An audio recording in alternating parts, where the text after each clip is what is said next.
When we don't understand something, we often look to science for an explanation, but science doesn't have all the answers, and never will. How are we to correctly interpret the things made by our ancient ancestors when they're no longer around to explain their creations in person? We can't, so all we can do is guess, which is exactly what experts have been doing about all the things you're about to see in this video. Is the Sword of Gan the most incredible ancient sword in the world? It's hard to think of a more impressive one. Looking at it, it's hard to believe that it's 2,500 years old. The sword was found inside a tomb in Hubei, China in 1965.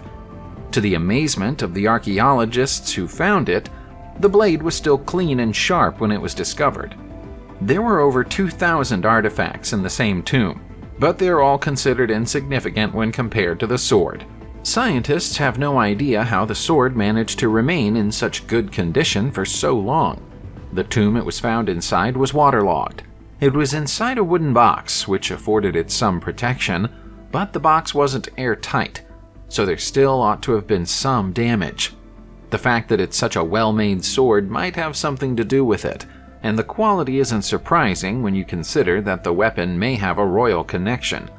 The inscription on the blade reads, "This is the Sword of Gan, King of Yue State." Historians are split on the question of whether this means the sword literally belonged to the king, or whether all the king's soldiers had the same motto on their swords. Was the might of ancient Egypt built on the back of the success of the Khopesh on the battlefield? That's the opinion of many of the military historians who've inspected the ancient blades at close quarters. Egyptian warriors of the Bronze Age carried the curved swords as standard issue. It's thought to be the oldest sword design in North Africa. Some of the enemies of the Egyptian army 3,500 years ago wouldn't have had swords of any kind, so it's no surprise that the Egyptian army slaughtered them on the battlefield. While the Khopesh might have been so important to Egypt that it eventually became a symbol of the country, it's not an Egyptian invention. Historical sources indicate that the Sumerians developed and used the Khopesh about 1,000 years before the Egyptians came around to the idea. The Sumerian king Eannatum of Lagash is depicted as carrying a Khopesh on the stele of the vultures.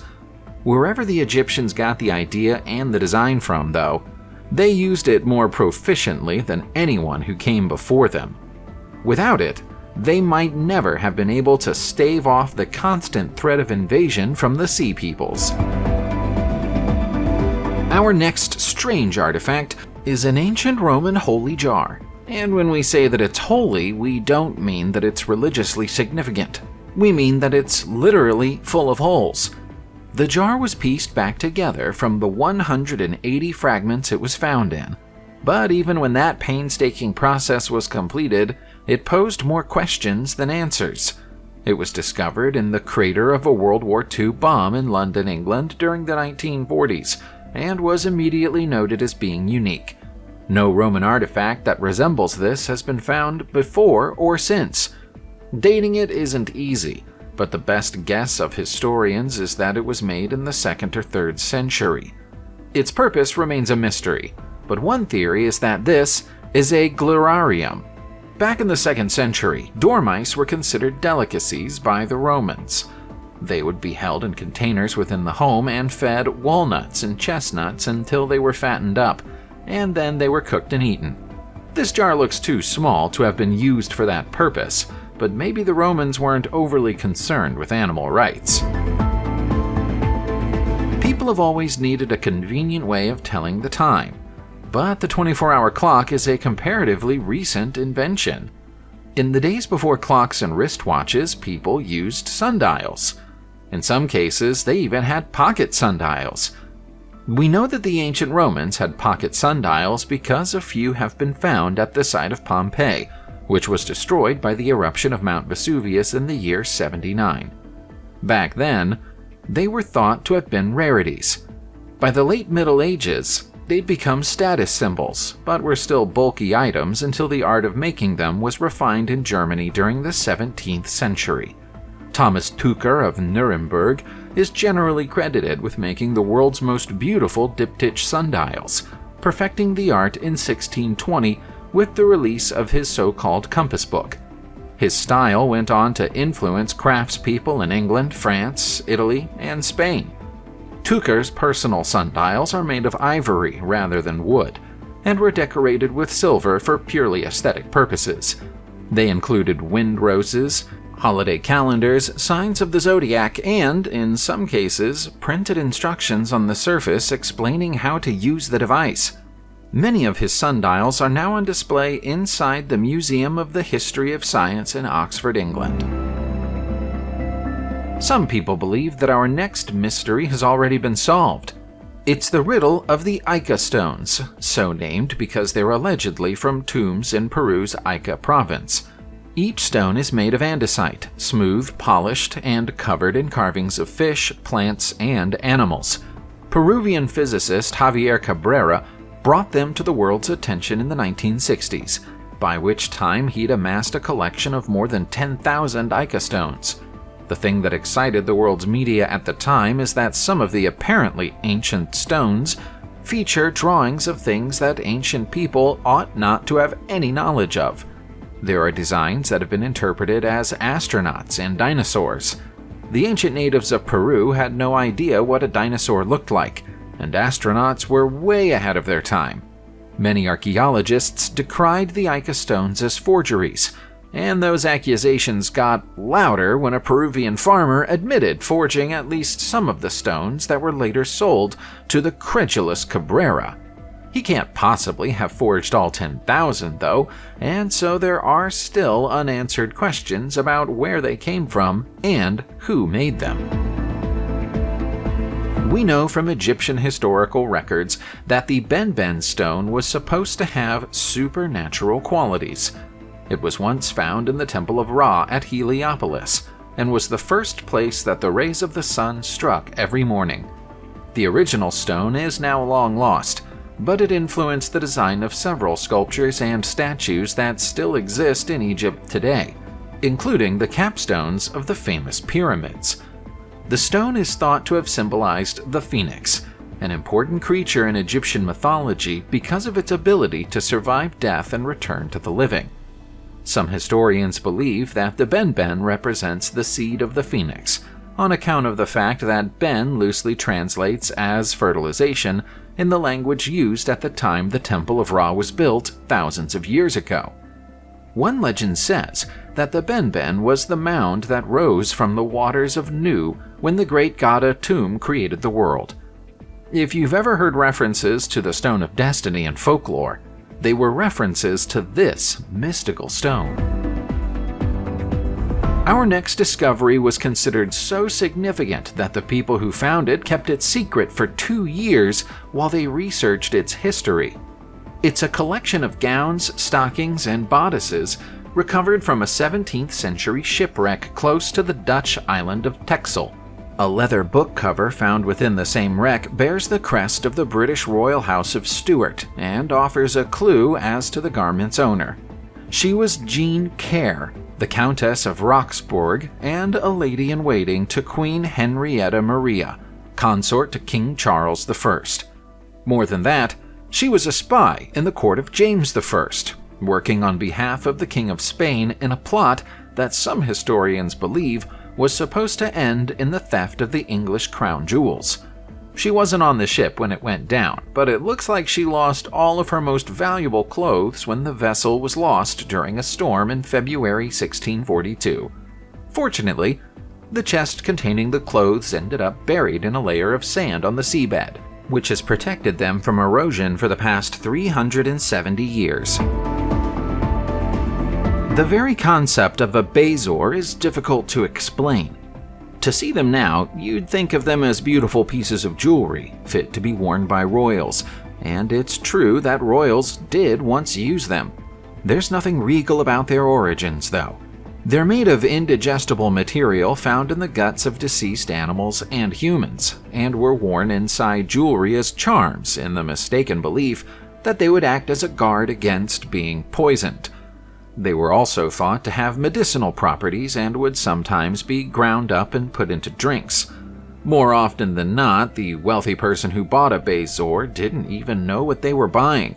They were told it was something fanciful, such as the crystallized tears of a deer.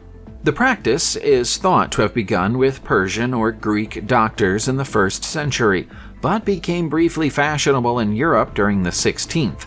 Queen Elizabeth I of England is known to have had a small one set into a silver ring she wore every day. By the 18th century, medical knowledge had advanced to the point where the nonsense of their supposed function had become apparent. When you were going into battle during ancient times, you'd have to ensure that your armies had all the right equipment. That means horses, swords, shields, armor, and of course, a fleet of trumpeters. During the Iron Age 2,300 years ago, the ancient Celts went to battle blowing a primitive type of trumpet known as a cairnix, crafted from beaten bronze.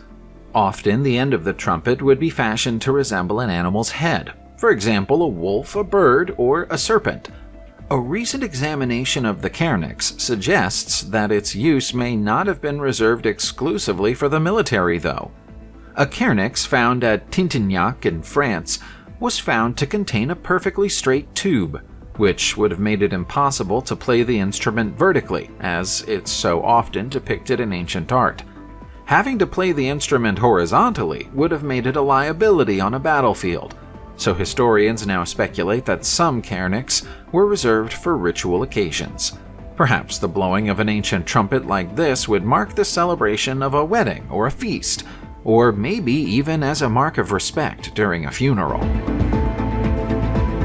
Understanding the customs of an ancient civilization is always difficult, but it's made even harder if the culture didn't have a written language. Take the Chankay, for example, who lived in parts of South America that now belong to Peru some 1,000 years ago. They lived there for more than 4 centuries before they lost their land to the Inca. The Inca did a good job of destroying their buildings and monuments, so the few Chankay artifacts we've been able to recover have mostly come from their graves. The most puzzling of those artifacts are the Chankay burial dolls. They're incredibly intricate, made from woven fabrics and then stuffed full of reeds to help them maintain their shape. They even have individual woven garments. If it weren't for the fact that they had such terrifying faces, they'd probably look quite cute. In Western cultures, we give stuffed toys to children. Historians aren't sure whether these dolls were given to the Chankay when they were young and then kept for their whole lives, or whether they were created specifically for burials. If it's the latter, they may have been intended to become companions for the dead in the afterlife. It's hardly a secret that the Egyptians were big on funeral rites and rituals. That is, after all, why they built the pyramids. An important, rich, or respected person in Egypt would go to their final resting place accompanied by many items, including pottery, food, chariots, wine, and in some unfortunate cases, live animals. We can explain the purpose of most of the goods found in Egyptian tombs, but we've never been able to decipher the meaning of their funerary cones. Made from the muddy banks of the Nile itself, they're mostly found in the Theban necropolis, although examples from elsewhere have been noted and recorded. The name of the tomb's owner is stamped on the base of the cone, along with any titles they may hold. That tells us whose tomb we're in, but doesn't explain why the cones are there.